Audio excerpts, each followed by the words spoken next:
Oh, And got it. Recording. yeah, so I have to hit got quiet on the set as we get started. Wait a minute, Got it. Recording. where is Yeah, my so I have to hit got quiet on the set?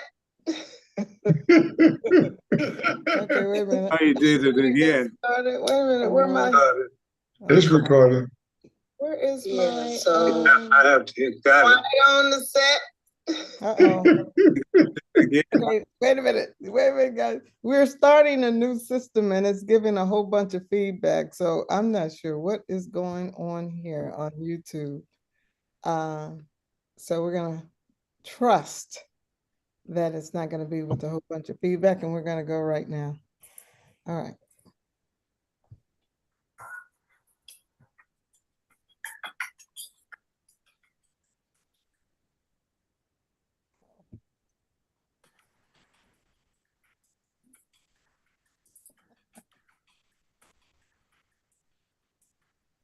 You're not talking. I don't hear any music. Quiet on the set. Could you turn this up? Oh my God. Y'all just don't know how to act. Okay. good evening. The chart. All right. We are recording, going live. Y'all stop talking. Here we go. Oh no, how to act. All right. Welcome to Juneteenth 101 podcast and lecture series, the podcast where we discuss all things Juneteenth. I am your host, Dr. Cassie Sade, and I want to my co-producer, brother, Somebody's halfway on. as he joins me as co-host today. Also, our resident scholar, Dr. Delridge Hunter, who too will join in as co-host today. Brother Kareim, Dr. Hunter, how are you? All right. Can we bring one brother over? He's half, I see half his face. Excuse me? There's someone I see half the face. Can you just say how you doing today, sir? How are you? I'm trying to get the brother over whose face I see half of. You don't get it. We only see half his face. I put my camera to the side. Now that's not you, it's somebody else. And then, Delridge. no, I'm telling you, we can't see half It's the okay. time. It doesn't matter. It doesn't matter if we see half their face. Okay, that's not the point. He look good. He look good to me. I'm trying. See, y'all gonna have me start all the way over. And we got a guest that just arrived for the first time. This is not how we do this, okay? Mr. Thomas. Anyway, let me go. Kareem, do you have anything to say? Yes. Salam alaikum, hotel, free the land, power to the people, all things Juneteenth. Thank you. This podcast is presented by Do Better Productions, bridging the gap to knowledge, and that's the cotton picking truth, because when you know better, you just do better. This series of incredibly informative lectures is presented weekly in partnership with Mississippi-based Khafre Inc., the local organizing committee of Byron, Mississippi, TransArt of New York, Jackson State University's History and Philosophy Department, and Juneteenth Festival producers nationwide who are also members of the National Juneteenth Observance Foundation, NJOF. These lectures are designed to teach and or inform the world about all things Juneteenth. Do Better Productions 2024 Juneteenth 101 podcast and lecture series we're presenting today. We're continuing with the part 2 of our discussion about Death of the Negro, A Negro Death, Volume 2, The Jazz Age, written by Dr. Delridge Levon Hunter. Volume 2, The Jazz Age, has as its primary focus musicians who performed blues before and after the United States Civil War, the antebellum period, which was chosen for this volume because Western blues orthodoxy maintains that blues did not exist before 1865 Central Era, Common Era.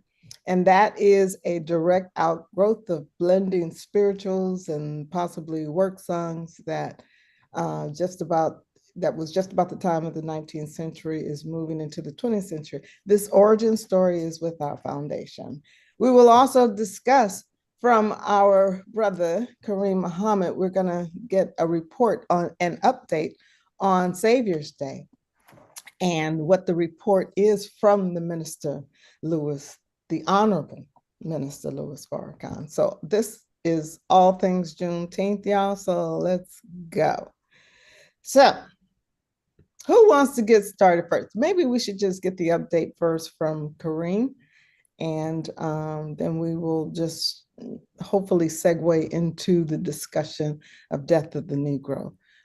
Pick up where we left off, and Dr. Hunter will be able to refresh our memory on the status of things there. So, Brother Kareem, you want to go first?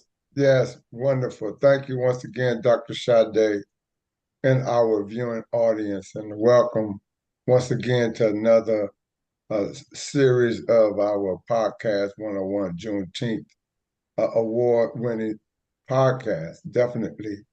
I want to say that I'm just grateful and thankful for this opportunity, and always to be in the presence of such scholars such as yourself and Dr. Hunter, and of course those students as well, Brother Mufalik and Sister Nita, and the rest of you as well. But we're all the students, so there's no little I's and big U's here in podcast world.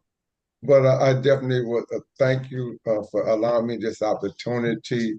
I wanted to put this out before I go there, which is as we're moving forward here with our podcast in our second quarter of the year. I would like for us, that we've been discussing it, to just start discussing about, because this is Juneteenth 101, and our ancestors who started the Juneteenth 101, who started the Juneteenth celebration, was individuals that was resistance. These were revolutionary individuals, and they didn't celebrate this second Jubilee or their first Jubilee because they was passive and they just wanted to go along, to get along, and they have a story that needs to be told. And that story is the story of resistance, and their story of being and wanting to live the life of a moral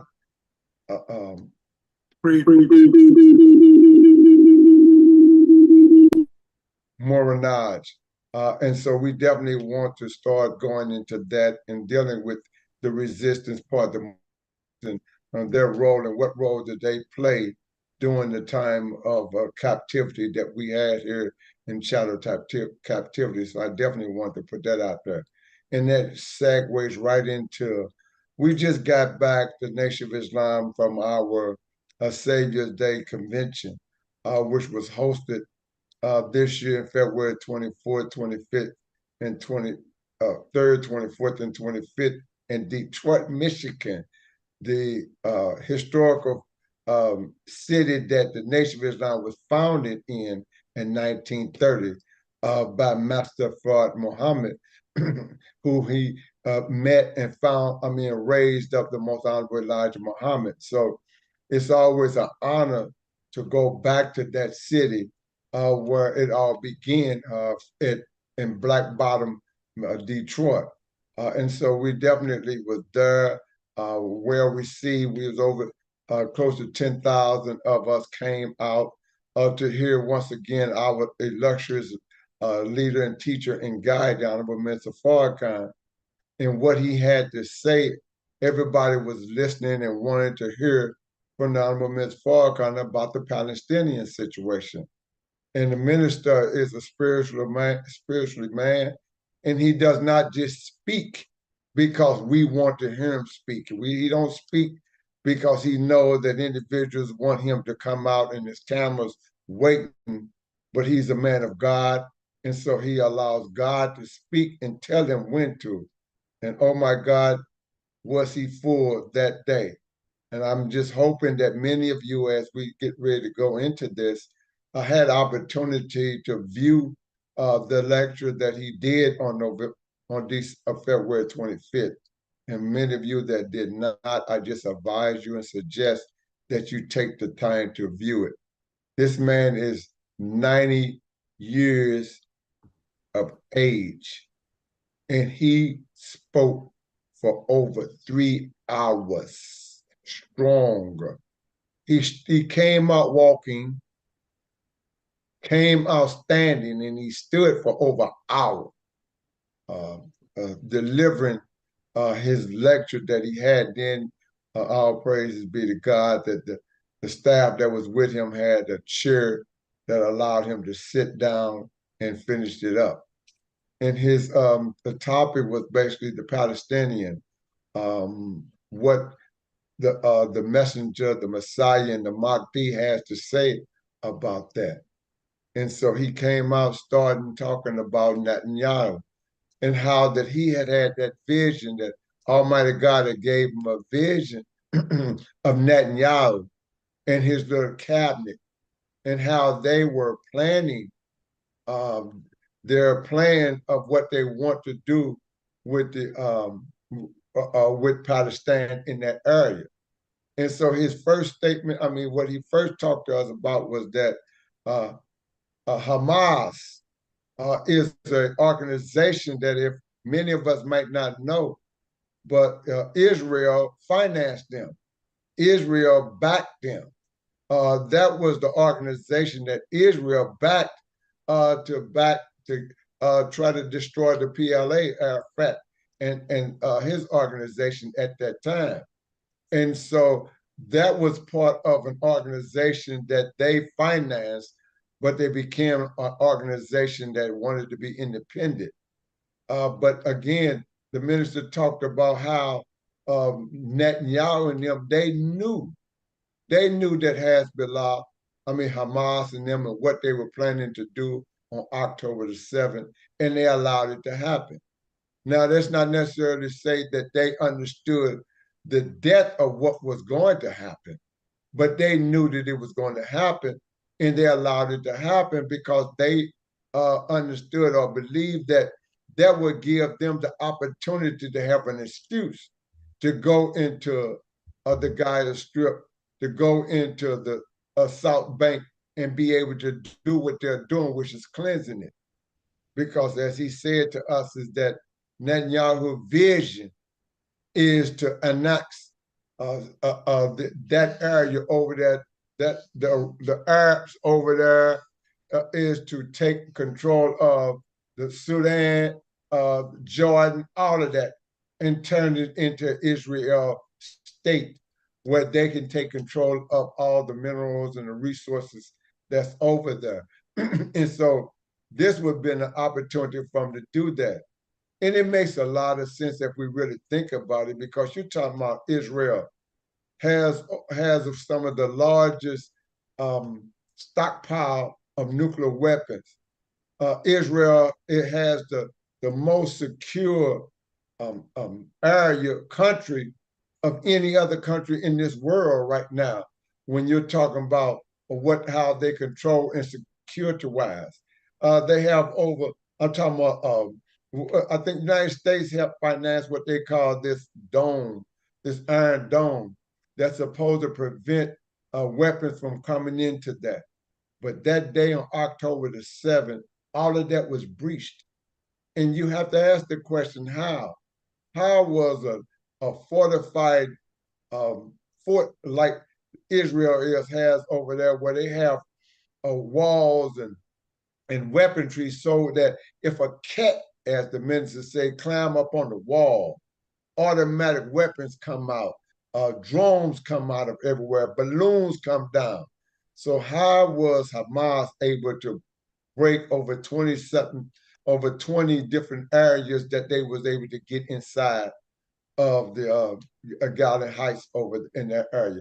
That's something that we have to consider when we're talking about what the minister said about Netanyahu and him having that desire to allow that to happen. And then when you're talking about the Palestinian, the minister talked about how God showed him when after he showed him Netanyahu, he showed him spiritually from a biblical term. He showed him this biblical king of the Babylonian period. What was his name? He said that this king, and I'll think of it in a minute, the king that God took his human heart and gave him a heart of a beast. And this heart of a beast, he said, that is what you look at when you look at Netanyahu, because how can an individual that have any humanity about himself see individual family members suffering the way that they are? You're talking over 30,000 individuals have been murdered over there since October the 8th. Mothers burying their children, where you can see mothers holding their babies and don't want to let their baby go to be buried. But this person, that's individual, Netanyahu, he's still saying that he's not going to let up. And so the minister talked about this book, We Charge Genocide. And he talked about the book, We Charge Genocide, a book that some of our pioneers in 1951 put together. Queen Mother Moore, Ozzie Davis, Baba Ozzie Davis, and Baba Paul Robeson and others put this together when many of us didn't even know what was talking about when we talked about genocide or the slaughter of this country. And they put this together and they submitted it to the UN. And so he talked about this genocide and how the Israel is trying to is committing genocide on the Palestinians. And when you talk about genocide, the origin of the word genocide started in 1948 when the Germans were trying to annihilate the Jews over there in Germany. But as we think about it, and when we really look at it, the genocide, really the origin of it is really when the Europeans came over here and annihilated the Native Americans. And so the origin of genocide starts there, because genocide means to be a group of people trying to annihilate, destroy, and eliminate and kill another group of people. And so we look at that, we look at this genocide, we say that we charge genocide. And so when you're looking at the Palestinians, and that's what we're looking at. And so the minister said, now just think about that. We asked the question, okay, well, what does that have to do with us? First and foremost, he mentioned about the humanitarian part. How can we as a people see such an atrocity going on over there and we don't feel the humanity, we don't feel the suffering of our family over there? And they are our family, because whatever is going on over there eventually is going to come back home. And that is something that we have to consider. And so as Paul Robeson and the others claimed and told the UN that they charged genocide, and nothing has ever came out of that. The UN rejected it, but the minister said the UN is getting ready to be dismantled as well, because the United States government, whenever a country that tries to come against them and charge genocide for the atrocities that's going on, they reject it. And so now they are trying to dismantle the UN so that we would not have a chamber to be able to address that issue. And so when you look at the United States, the minister say, again, what's going on over there is going to happen over here, and it is happening. They attempted to assassinate us. Many of us might not accept these terms, but they tried to assassinate us with that so-called shot. Many of us are, and when you look at it, those so-called individuals that we thought was our so-called leaders, the politicians and the preachers and the so-called Democratic Party, those are the main ones that was pushing the shot, pushing the so-called vaccination. But we come to realize and find out that that was not real. All that was a death shot. And all of a sudden now the same people that was denying us health care, the same people that was denying us education and denying us fair justice and equality, now they wanted us to get at the front of the line now. Now all of a sudden they was trying to be a fair deal with us. They even went as far as to say that they would give us a joint for a jab. So they was doing whatever they was doing. They was having employees at Walmart and the other companies. They was paying them $300-400 and giving them time out just to take the shot. But as we begin to see the research now, we begin to realize that those that took that shot, many has died. And many are suffering from secondary illnesses such as heart failure, such as a clotting of the arteries and other illnesses. That many women that took the shot are suffering from early birth defects and health issues of that nature. But the CDC and others are hiding that.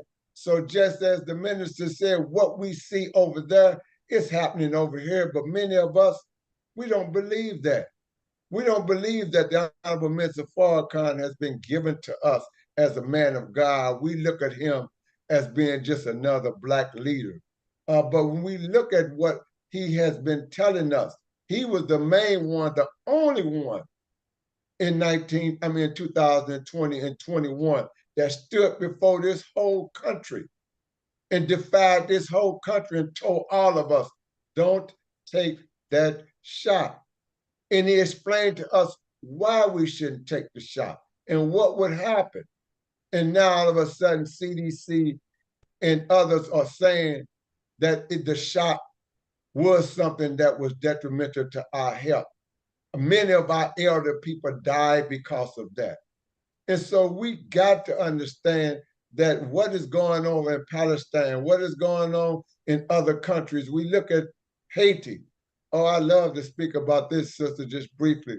How them brothers and sisters over in Haiti is saying that they are tired of the imperialistic United States and them over there taking somebody from their choices and putting their puppets in there. And they are saying, you got to come up out of there. That's that self-determination that our loved ones here in America during the Civil War and after the Civil War stood up and said that they were determined to do something for themselves, and they stood up to go out and do something for themselves. And when they did that, right after the Civil War, then all of a sudden America, the United States government, they turned their back on the South as the Southern Confederates was allowed to get back into political position, to be able to start putting laws down that began to disenfranchise us again, to begin to lynch us and murder us and run us out of the position that we were in. That was the United States government that did that. It was the United States government that okayed the Plaskett versus Ferguson.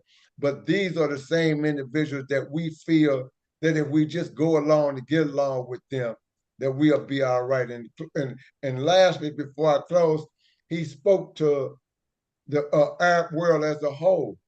And he said the Palestinians really don't have too many friends in the Arab world. And why? Because they're afraid. They're afraid that if they start a war against the Israelis and what they are doing, that it will be a great war. And because of that, those great cities and those great buildings that they have benefited from the oil that Almighty God has blessed them with, to be able to buy engineers and architects to build those great buildings, that they are afraid that war would destroy those buildings. And so you find them silent against the humanitarian issues that's going on, the destruction that's going on. We didn't say nothing when the Palestinians was pushed out in 1948, and they were dislodged from over 700,000 Palestinians was refugees, and they gave that land to the so-called Jews. But the minister said these words: Palestine don't owe you nothing. Those are your white brothers. Those were your European brothers that went over there and turned their back. That was the Pope of Rome that turned his back on you as the Germans was putting you into the oven, and they didn't open their mouth. So if you want reparation, you need to go back to Germany to get reparation. I dare you come over to another country where people have suffered and trying to live a decent life, and you remove them from their country. And not only that, that now because they are fighting, because you're steady pushing them out, you are in the process of trying to annihilate them because you want Raphael. You want that area over there. And so this is the month of Ramadan. And you have said that you refuse to even let up and allow relief to come in so that those individuals that don't have hospitals to go to, don't have homes to go to, can get some relief. And you're blaming it on Hamas, who you back, who you know was going to do what they was going to do. But you have an agenda, and the minister said, but your agenda would not stand because Israel would not stay over there. They got to come out of that area. And so those are just a part of what I wanted to just tap on. But again, I wanted to say that we had a wonderful time to see Black people coming together up under one accord, young people. See, one of the things that I love about the Nation of Islam is that when we go into the religious settings in this country, you don't find too many young people. You don't find a large percentage of young people supporting, standing up, representing. But in the Nation of Islam, over 50% of those that are in the member of the Nation of Islam are under the age of 40. And they are running and controlling and taking control of the Nation of Islam. So the Nation of Islam is going to be there, it's going to continue on. And so it was just a blessing to see them young people working diligently, making sure that the sisters was getting to their cause, making sure that the sisters were secure, and making sure that one another respected one another. For the Prophet Muhammad, may peace of Allah, said this about a Muslim. He said, you can never be a Muslim if you don't want for your brother what you want for yourself.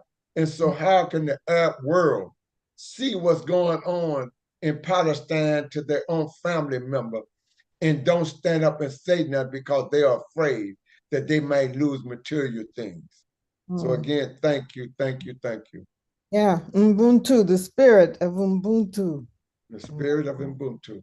Yes, that was beautiful, brother. Thank you so much on that report. Dr. Hunter, can you tie us into the death of the Negro, pretty much where we left off? Now, I see you have two open windows here. And we got feedback when you opened up that second one. But can you I have a second window.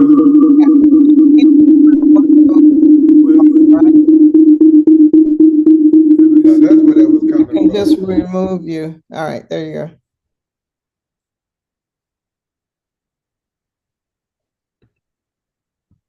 All right.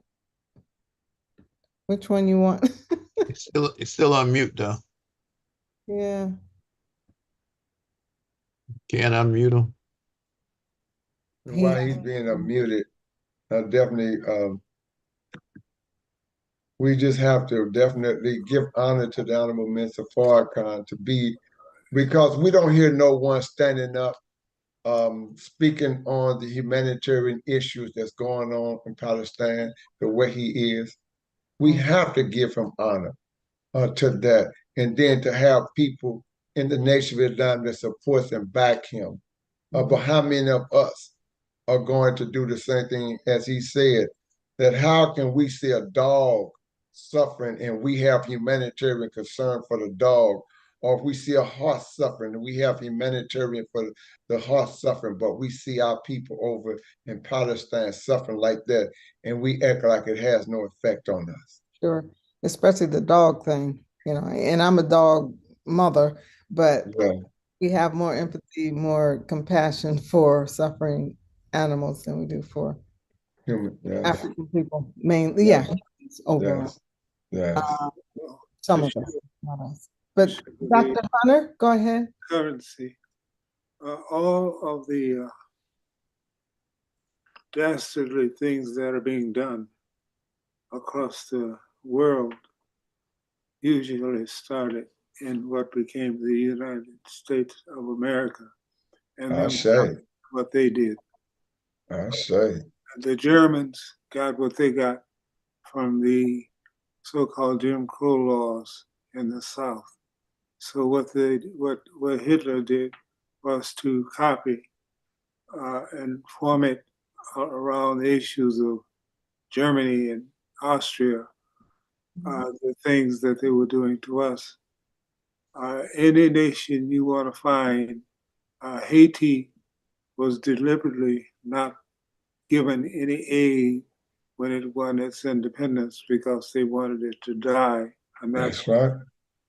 So the idea was that if we do not support it and give it the interaction with the other nations that the other nations have, then it will cease to exist.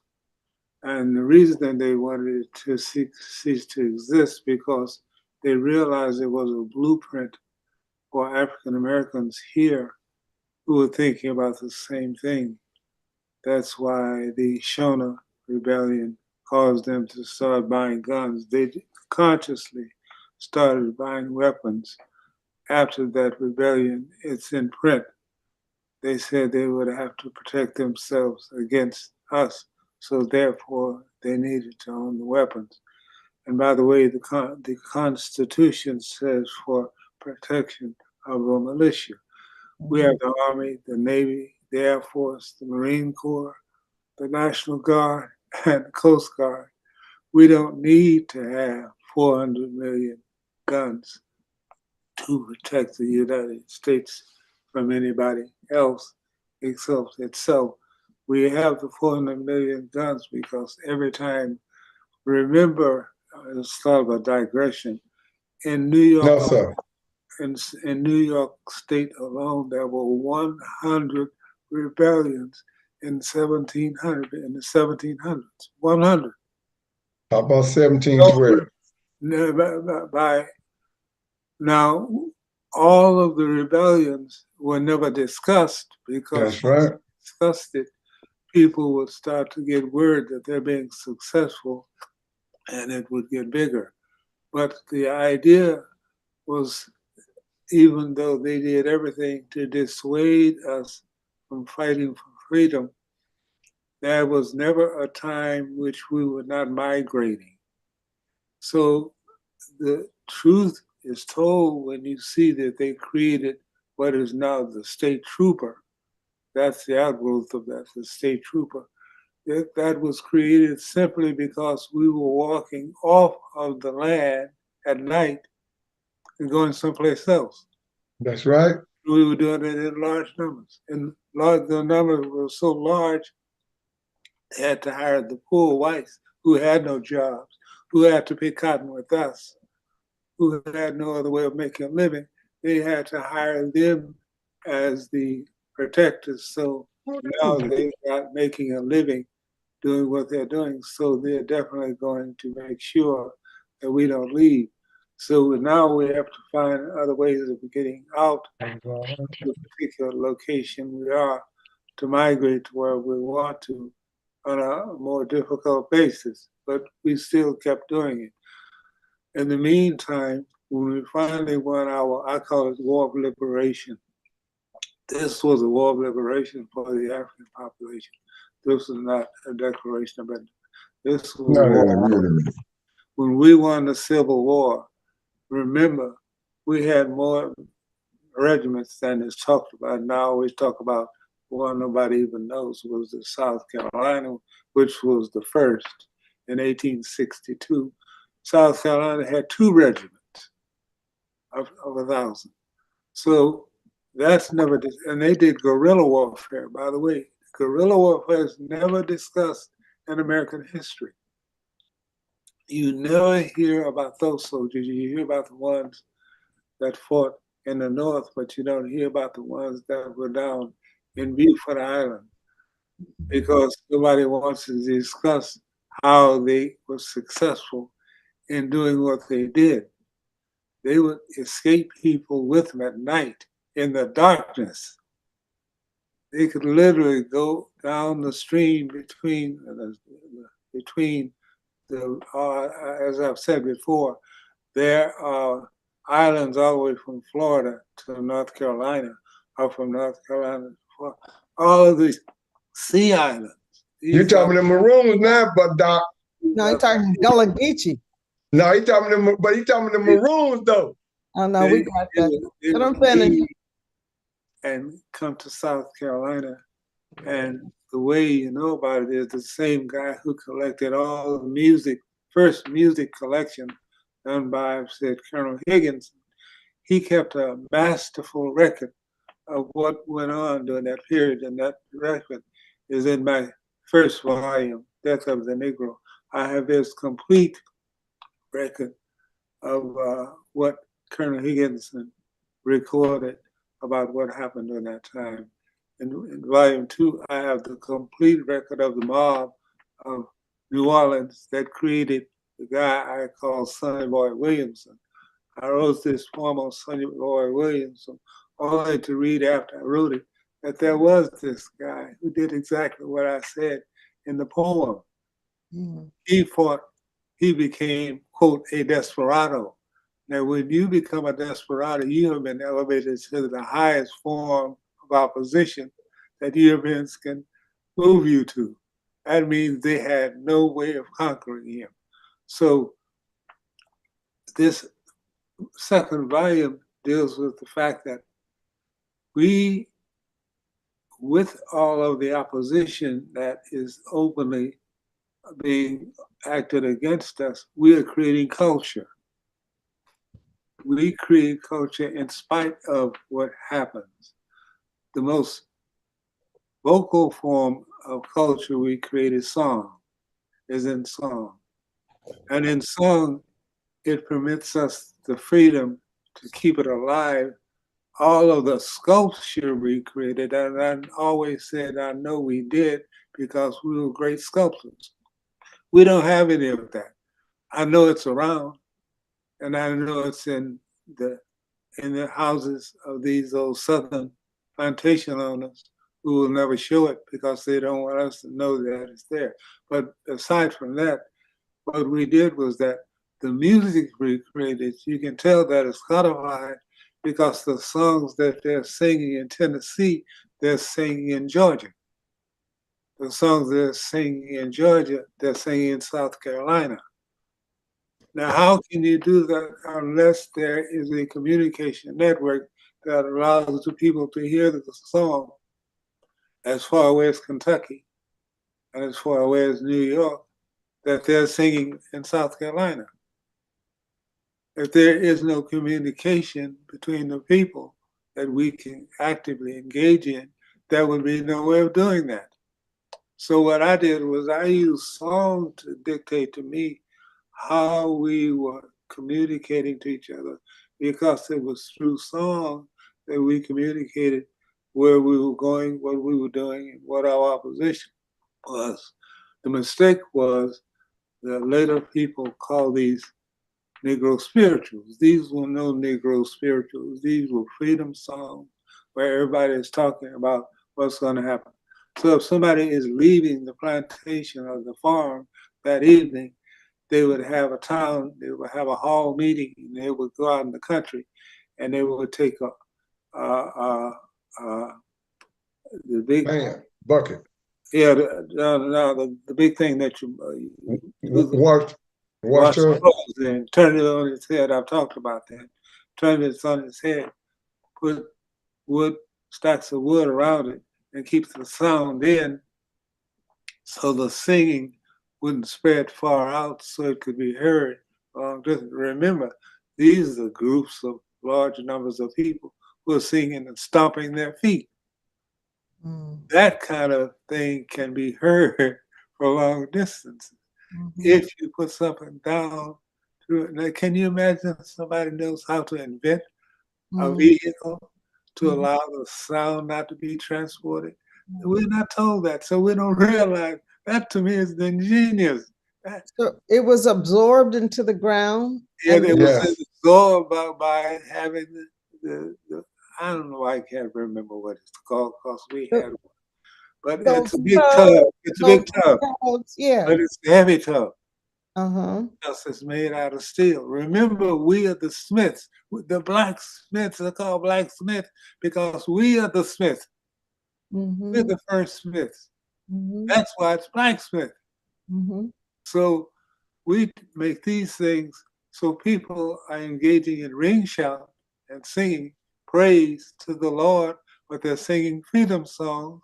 Mm-hmm. And once somebody is going to leave that night while the singing is and it's going on, so that nobody knows they're leaving. That Wow. person just is in the group and they just disappear from the group and nobody knows they're gone and Yeah. they keep doing it. And the next day when the man comes around, the overseer and says, "Where's Harry? Harry, who's that, master? You know Harry. Where's it? I don't know, master. Well, Harry ain't here, you know." So we knew how to protect ourselves and them because we have to create a whole new language and a whole new way of surviving with the creation of the patrollers. Patrollers being 24 hours didn't permit, were everywhere, they knew where to look. So we had to find locations in terms of how we moved where they did not know about. And the way we did it was created safe houses on plantations where the master, first, not all of the guys who owned property treated the property the same way. So we got to get out of that stereotype. We would not be here if everybody treated the property the same way. So some owners, there are many owners who never beat their uh, uh, people in bondage. I know that sounds untrue, but it's true. They never Yeah. did. And they had a safe house. They would have one safe house. And this comes from one of it's in my book. It comes from one of the ladies who, after she was free, she's talking and she's laughing and saying, "I know what the Underground Railroad is now. I kept hearing about the Underground Railroad and wondered where it was. And it was right there on my property."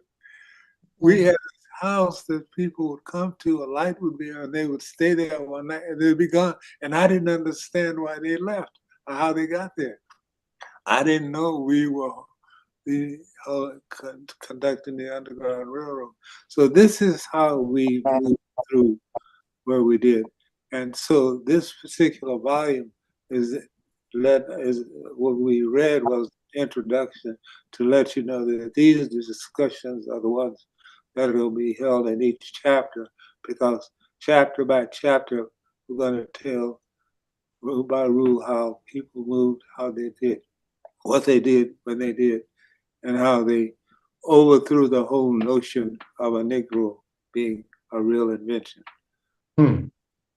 You know, I already see this is going to go into part 3. I need you to explain and really discuss in more depth this ground absorption. Yeah. You know, because I've seen. That's what it was, the black pot. We call it the black pot. Uh, Yeah, it was a black pot. Yeah, that's what he's saying, a black pot. black pot. Yeah, yeah, the big where they fry the fish in and stuff. On wash clothes and Did the Wash laundry. clothes, yep, We made lye soap in it. yeah. But right. yeah, that part. But It now, was you the know, utility. It was the best utility we had because we could do so many things with that I pot. wonder, my question though is about the ground absorption. Yeah, And I've seen where Native Americans particularly can put their ear to the ground and here. far away distances, like horses coming or something. Right. But I'm wondering, is it even possible then Yeah. to have the sound transfer from Yeah. one plantation to the next plantation through the Well, ground. well, they didn't want to do that because everybody's listening. So they wanted to, when it got so restrictive, whereby you got to have ways of leaving, Mm-hmm. and every way you think of is guarded, then you have to now be more secretive in everything you do. I mean, about putting your ear to the ground. Not Yeah. everyone would Well, have known well, that. we didn't do it that way. Okay. Right. We had similar things to the indigenous people, Mm-hmm. but because culturally we grew up so different, we developed other techniques to deal with that same thing. Yeah. So we had similar things, but not the same. And Right. when we interacted, we did exchange Mm-hmm. in terms of different things we use and apply it to what we were doing. Okay. And if I may, Before go you ahead. get into it, Kareem, just a second. I want you to talk about this guerrilla warfare, which is something that I knew instinctively was happening. But to your point, we are not studying that in the history of, It's there. It's there by Higginson, the same guy who said came up with the freedom songs. All the freedom songs we have came from him. He just sat and copied verbatim the music when we sang it. And he would ask them to tell him about it. They would give him the name. Some they would tell him about, some they wouldn't. Mm-hmm. And he would think they wouldn't tell it because they were embarrassed about the music and how vulgar it sounded, that they were gonna not share with an outsider what A they would. white man. He was a white guy. And that, yeah, but that's not why they were doing it. Did not let him know because they knew who he is. Yeah. You know, you may be a colonel, but we don't know you, so Right. we're not gonna tell you these things. So now, how did that relate to And Sonny so what Boy they did at Williams, night, Sonny Boy Williamson, who so is also I wrote the play. I mean, I wrote this because somehow I'd heard this story. Hmm. You know, at wedding, I tell you, since I was a little kid, I sat with the older people, and they would tell me things and swear me that I'll tell anybody. So I get all these stories growing up, and one of those is about this guy I don't know. Mm. A few years after I wrote Son by Williamson, I get all this material on my computer, Mm-hmm. and one is the Mob of New Orleans. It's the whole book. The book is in my second volume. This book is about a guy, and I mentioned when the lady was here from somewhere, and she told me the name of the bishop who was doing the same thing Honorable Elijah Muhammad was doing later on. He was doing it earlier, a minister. He was an Africanist. He was out of Georgia, and he wrote this pamphlet that got all over the South. The brother in New Orleans is one of the guys who collects the pamphlet and gives it to Henry people. Howland Garnett. No, it's not Henry Howland. This is his name is in the book. Well, I don't know why I'm forgetting it now, but the name of this guy is in the book that Turner. Shadi has it now, and she has the name of the guy. This guy is he's in New Orleans, and Oh, New Orleans. New Orleans. Okay. he's a worker. He's an intellectual who reads the paper, who believes in what the teachings are, and is sitting on the porch step teaching somebody, telling about what the article is about. A lady comes by and sees him doing that and reports him as being a troublemaker, starting trouble. Therefore, they come out to see what this guy is doing. And this is a black person, by the way, who reports him. Mm. Goes and tells that this guy is talking, doing some bad. So they come after him. And he realized To make, I'm not going to tell the whole story because Dr. Turnipseed's going to deal with it in her thing, in her lecture. But he kills so many police officers that they call him a desperado. That's how he becomes a desperado. He killed, they cannot find him. He knows how to go into hiding, and he surfaces with some new weapon and kills some more.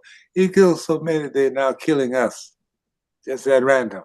And North Carolina, this is all in the book that I sent you. Okay. They start just killing us at random. We don't know what's going on. We don't even know he's doing this. What year is this? This is, oh God, I don't know, late 1800s. Okay. It's in the book. I'd have to look at the book. I'm not good with This is after emancipation. Yeah, this is somewhere between 1890 and 1900. There are 3 Sonny Boy Williamsons. 2 of them are harmonica players. Yeah. Right. Up there in Glendora. Right. Mississippi. Yeah. Right. That's why I chose. That's why I chose that. Okay, so he's the one who was the original. The guy whose name I didn't use was the original. Okay. I wrote the story about not knowing. Okay. But I had heard a story about this guy. I didn't know she had written a book. Okay. I read the book when I'm now doing my new book. Got it. I come across it. I do my research. I pull up her name, and I don't know how I get all that stuff. Okay. But I got this book, and I said, Mob of New Orleans? What's Mob of New Orleans? So I started reading, and I can't stop reading. And I said, oh, God, this is the guy I wrote my poem on. Yeah. So he now, existed in real life. Did she say his name, his actual name? Yeah, she names it. You can't remember it though right now? It may be Cameron. Somehow, it may be the name of the town I grew up in. It may be Cameron. But somehow I can't remember his name. But you'll get it. It's in the book. We'll double back to that. Yeah. All right. Kareem, go ahead. Oh no, I'm loving it. I'm loving it, and first of all, I want to say I love the way you connected the first part of the presentation into this here. I love that transition, but that's why you call doctor. But anyway, in the part that you're mentioning about the guerrilla piece is that reflecting on it before the emancipation. It's something that that research is dealing with again, is with those, and that's why I keep using the word maroons. Before that too. And during the war, we now have a military commander taking us on these missions late at night. Yeah, but so we go as far down as Florida at night. Yeah, in darkness. Yeah. And it's so funny that you have to laugh sometimes when the colonel says, it's amazing that we had no light and we got through from this point to this point and never were discovered in doing it. That night vision. That yeah. Well, this is the same. We have a question on the floor. Nita has her hand raised, so can we get to her? Yes, go ahead. Go ahead, Nita. My question is, the book you're referring to, is that Mob Rule in New Orleans? Yeah, Mob Rule, that's it. Okay, so the man's name was Robert Charles? Yes, that's it, Robert Charles. Okay. And he was killed but in I wouldn't 1900. change my name, and I was tempted to change the name of the poem. I said, no, I'll be fair. This is who you created because this name was sort of a universal blues name. And these guys always saying stuff that people don't want to hear. Many of those 3 singers were really town criers in terms of what their lyrics were. So that's why it was named after one of them. And the same thing is with the guns. All the guns I describe in the poem. somebody gives him another, they see that he's doing this and they give him weapons. He gets weapons to keep it completed. They finally found him. And you know they shot him up. You know they did. But he had killed so many of them that they did not want anybody to ever know that he existed. So who comes along? Miss Wells Barnett goes down there, becomes a meticulous Investigator. That's right. Yeah. Gather all of this information that she does. I mean, I'm always amazed at what she did. Nobody killed her. She got away. She got all of this to write a whole book on him, describing all the different parts in terms of what goes on in the book. And so I'm just totally enamored with her because this woman, it needs to be receiving some kind of award. That's right. Every year. Posthumously, 5'5". Let me just say, wait, I just did a presentation on Ida B. Wells up at the 5'5". University of Women, and it was, they said, the best presentation they'd ever seen ever. And I'm so proud of that because, again, my whole mission in life is Ida B. Wells. I didn't hear about her and the Cotton Pickers, of course. Yeah. But it was just, I didn't hear about her until I was in my 40s. I had 2 master's degrees and I thought I had a decent education. Okay. I never even heard of her. And I Okay. was insulted by that to the point, I mean, to my core. It's like, I be damned. How is it even possible for us to have gone through all of the education in California and never have heard of this woman named Ida Bell Wells Barnett? And so it is my mission in life. Just like her passion was for justice, my passion is for telling the story about Ida Bell Wells Barnett. Well, this particular book really informed I'm definitely gonna look that up and I gave it to you. I sent it. You sent it? Okay. Yeah. I sent Okay. Yeah, you got a whole copy. You got the whole book. And it's on its way? I gave it to you when I saw that you were going to do a lecture. I immediately got on page. Okay. I thought that was part 3 of the Negro. Sure. But it can be. Oh, I told you it could be part 3. You sent it to me too, Doc, because I ain't get it. No, I thought she was going to resend me an email, but she never did. So that's why you don't get anything. We'll blame it on something. Oh, you're blame it in front of her. Hey, we a trio now. What's the girl? So, look at he acting like you making differences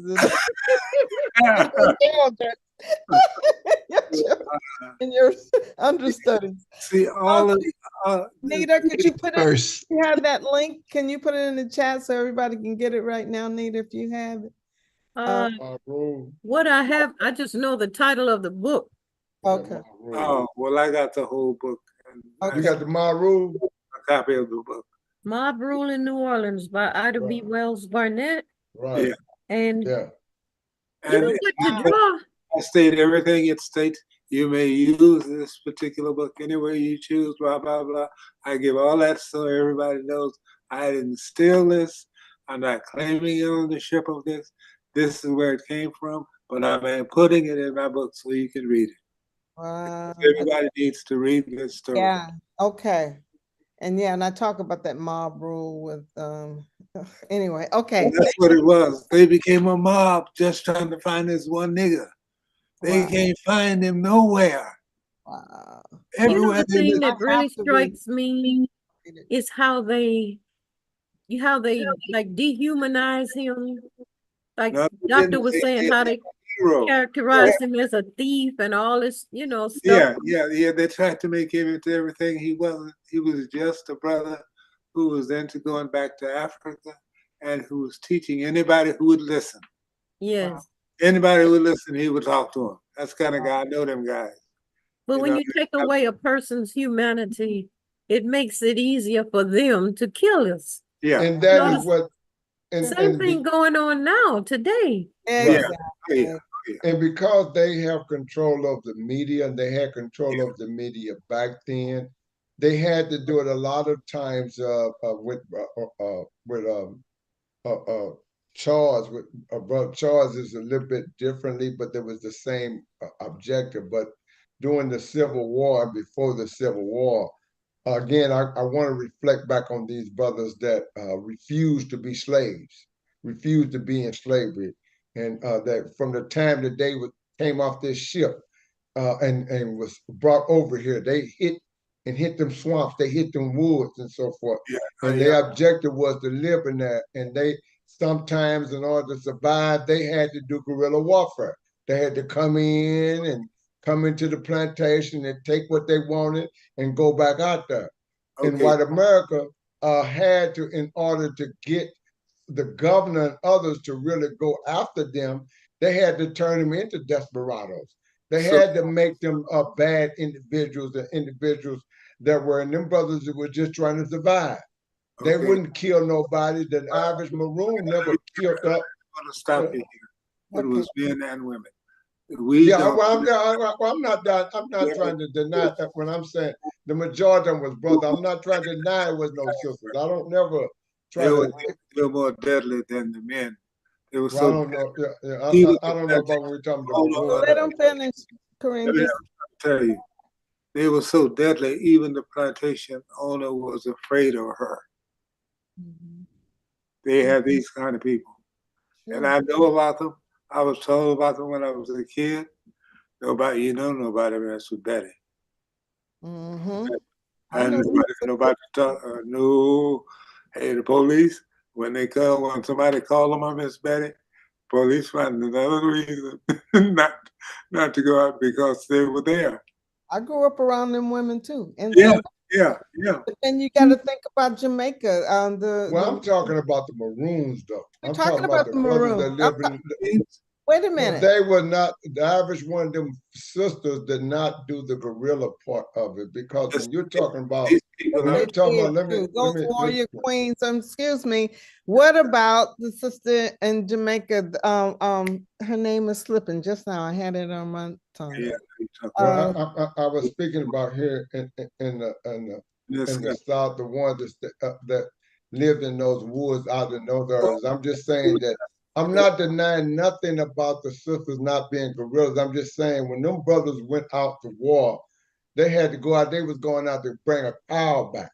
They was out there bringing an ox back. They had to go build. Can't do that. That's the point. My God, that's not what I'm. No, I'm not acting like that. That's not what Brother saying. I'm talking about facts about history. That's why Harriet Tubman was talked about having a gun. She was a symbol. By the way, Harriet Tubman became the symbol of the movement because she couldn't go all the places they said that she went. She only got her family out of Maryland, but her name became so well known across the country that she was a part of an Underground Railroad, which she really was not a part of, because she could be in Ohio when she's in New York. And since I know New York is where her home ended up being, and where she moved her family from Maryland to Pennsylvania to New York, I realized, she's walking everywhere you're going. You don't even have transportation to get around. There were several stages of Maroons. There were what they call the borderland Maroons and the hinterland Maroons. Those are different types of Maroons. Most of your women did hang out around the borderland Maroons, where they were closer, like what they say about Nat Turner, where they were closer around the plantation and they could rely on their family members and things like that. But you also had women that was in the hinterland. They stayed in the caves and things like that. There were women that stayed out there. Hell, they had 4 or 5 babies, and their husband was on the plantation. Yeah. So I'm not denying the fact about. But you still use the male term, and we need to get away from that. Well, I'm talking about history. My historian taught me. That's what my historian taught me. Tell the history the way it's written and let them make the choice. I'm not trying to deal with gender. All right. People. Let me just say we're out of time. I was thinking of Nanny the Maroon in Jamaica, but the point being is that we are everything, and we cannot put us into one little segment of the community or couches in this way. Information. Only men did this and only women did that. That's the I never used the word only. Why are you being so defensive? I'm Yeah, not. I'm just saying in general as we. I don't know how this conversation with that though. I was Kareem. There's Dr. no need to constantly have a come. I'm just trying to close this out. Yeah. Okay. Well, I'm trying to close this out. I'm trying to wrap it up. ma'am. I'm trying Yes, to give ma'am. it context. There's no need for the back and forth. I'm just saying. Information. Yes, it's just The part of the Maroon, one of the ancestors of the Maroon, has a chapter in your book. That's Marlene. She grew up on Maroon in Jamaica. Yeah, she's the storyteller. So she has a chapter in your book. So yeah. Okay. Mr. Langton, I'm not sure if you have a comment, or Mafalik, if you have a comment. We are a little over. No, I want to thank you all. You know, especially brother about the word from Minister Farrakhan. He said some things about Haiti that I wasn't. Gaza that I wasn't familiar with. We've been following since October the 7th really closely here. They have a lot of activities, you know, in support of the Palestinians and stuff. And I understand that the Institute of Black World is going to do something here this week over at the AME Church. So I'm going to try to follow up on that. Where are you? You based? I'm in DC. Oh, okay. Yeah. So that was important. In terms of the guerrilla discussion that's out there in the South, I volunteer at the African American Civil War Museum, and we have a photo of some guerrilla brothers. I think they were in South Carolina. I'm almost sure. You know, I was searching for it while you all were talking. I couldn't find it, but in search using the term guerrillas in South Carolina, a lot of information is there. And so that's, you know, when people want to pursue that, you know, there's a lot of information there to look at. Back to the brothers in the photo, they trained their young people so well that was the first regiment. It wasn't them, it was their sons. It was the young people that became the first regiment of the United States Colored Troops. No. You got to read my book. You got to read my book. The guy who did it is the one who wrote the book. He trained, these guys come from all over the South, who he makes it into the 1,000 first regiment. Same thing in the 2,000. They are already a full blown, and these guys volunteer to come. The name of your book. What's the name of your book? Yeah. Death of the Negro. That's volume 1. I'm sorry, I missed the name of it. Death of the Negro. Death of the Negro, a Negro death. Volume 1. Yeah, that is where he tells the whole story of what I'm talking about. Okay. And I think that what he's talking about is people like Frederick Douglass' son, which one of the first ones that came into the Civil War as a military. And I think that's what he's talking about. Guerrillas are soldiers like Frederick Douglass. Their sons of the war. He's already created this in 1862 in South Carolina. That is the first black regiment, period. Way before. Well, you have sparked some ideas. Obviously, you know, we need to keep reading and keep researching. And that's one of the things that I think this whole network of Black museums are helping to do. You know, so if you're publishing, do lectures, get the tapes out there. People are really looking up this information. We had a meeting yesterday, probably about 25 people at the African American Civil War Museum. I want you to have my books because they're bring it out. Yeah, that's good. And obviously that's what we're doing. My father can talk more about it with the Juneteenth Observers Foundation. We're trying to learn. You work with Frank Smith? Yeah, I volunteered there on Mondays. Oh, okay. Give him my regards, please. Okay. And great. We have a couple of students. I should see him tomorrow. It's volume 1, 2, and 3. Death of the Negro. It's 3 volumes. The third volume is philosophy. The first 2 volumes are the story. I don't call it history. It's not historic. It's the story about us. So I'm clear about that.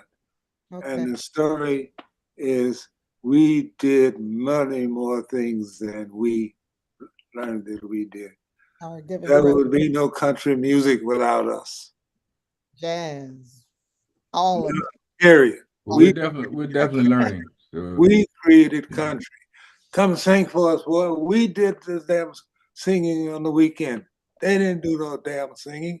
We're the ones who went and sang for the mass. What are we singing if we sing for the mass? Country. That's the only thing we can sing. And we doing it in the manner they want. So the music they're playing now, what I like about Beyonce, she's going beyond them and showing them the genres in the music that we had that they don't even know we had. Okay, the originator of it all. Yeah, she is good in her research. She tells them. She's Oshun in manifestation. I'm trying to close this out, y'all. We 15 minutes over. Mafala, can you please have a word, sir, so I can wrap it up? I'm good. Everything was good tonight. You can close on that. Okay. I know, it's like we keep going down these little rabbit holes. It's like, y'all, come on. It's time to go. We can do this next week, next Sunday, if you don't mind. Yeah, and I sent you the one I want you to read on the invention of the Negro, the stages they went through to create a Negro. I sent to you. Got it. Okay. I will. Are we going to talk about this next week? We can. Okay. That would be good to know. Okay. Stages I will share. And read it before you. Okay. I'm sorry? Read it before you read it here. Okay, I will. All right. I want to thank each and every one of you so much for joining us in this week's lecture. I certainly hope, and I know you did, learn some important things about African contribution to American history. This lecture series is presented by Khafre, Inc., the local organizing committee, TransArt, Jackson State University's History and Philosophy Department, and Juneteenth Festival producers nationwide who are members of the National Juneteenth Observance Foundation, NJOF. Please do spread the word, tell your friends about our Juneteenth 101 podcast, and be sure to join us next Sunday when we'll continue to talk about all these wonderful things of interest to you. So I hope to see you again next week and every Sunday at 5 o'clock Central Standard Time right here in the Zoom room. And again, when you know better, you better. You do better. You better. Do better. We're going to pray on this, y'all, and we're going to make sure we do better. Dr. Hunter, do you have any closing remarks? Yes, I want us to teach the story because every one of my proteges who are teaching, no matter where they are sitting, they have a serious problem with the kids not knowing anything. I want us to be the ones that tell the story. So I'm offering that we should tell the story since they are complaining. That is a serious issue. That is the Whether truth. they're in Houston, are they in New York, are they in Ohio, wherever they are, everybody is coming with the same. And I say, if 3 people tell me the same thing, and I listen. So I'm offering to do this book if we want. Yes. This is our work. All right, Brother Kareem, you have any closing remarks? You're on mute. Okay. Yeah, peace and love. Till next time, all things Juneteenth. Each one teach one, each one reach one. All right, Sister Nita, you got any closing remarks? All things Juneteenth. Brother Mafalik? To continue on. The struggle continues. All things Juneteenth till tomorrow. The next Sunday. Next Sunday. Mr. Blanton, you have anything you'd like to say? Salute to continua. Ashe. Ashe. And I say hotep, hotep, hotep, and see you next Sunday. Anybody need Juneteenth calendars, get in contact with me. Okay. Be careful. I got the Juneteenth calendars. Okay, I need some for my students. Okay. Can I order just one for me? Yes. Okay. Well, Sunday when we get back together, we'll get some information so I can order. Right. Just know. Okay. Just text me your phone, your mailing address where you want it. How can I text you?